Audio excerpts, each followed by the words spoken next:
4 by 4 grid of rooms.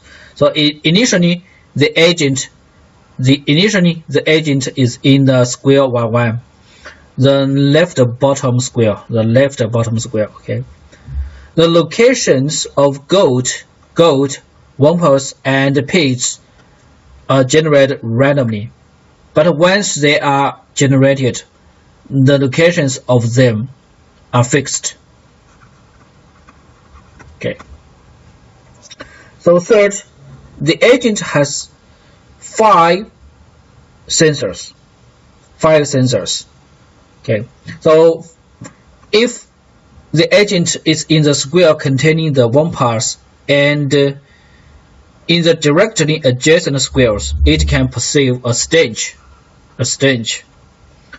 And the second sensor is if the agent is in a square directly adjacent to a pit, it can perceive a breeze. Okay. And the third sensor is if the agent is in the square where the gold is, it can perceive a glitter.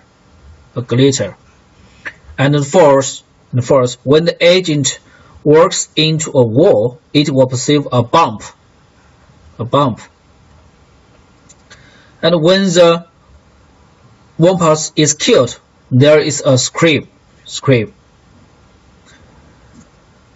So we can use a quintuple to represent the state of each square. Okay. For example, if there is a stench and a breeze,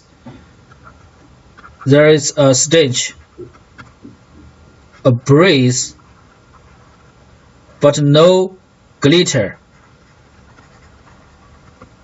no bump,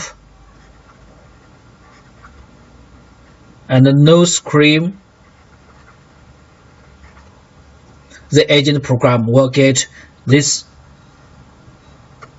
quintuple.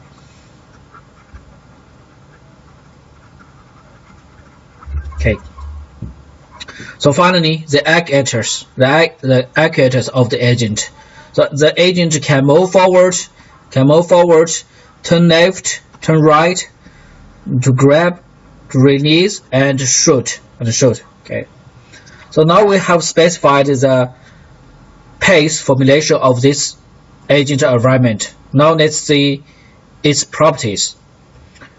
So obviously it is a discrete. So it is a discrete, static, and single agent.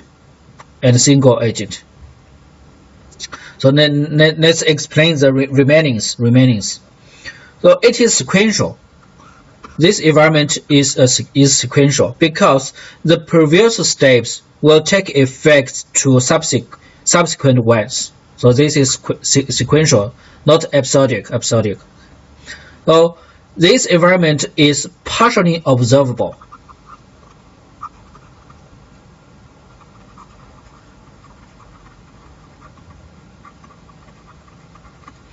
Because some aspects of the state are not directly perceivable.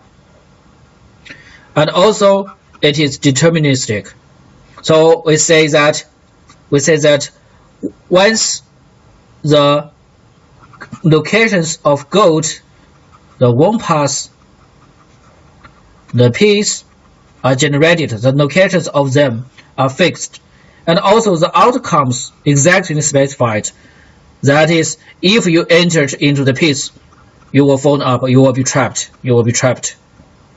Okay, so these are the properties of this environment based on the pace formulation.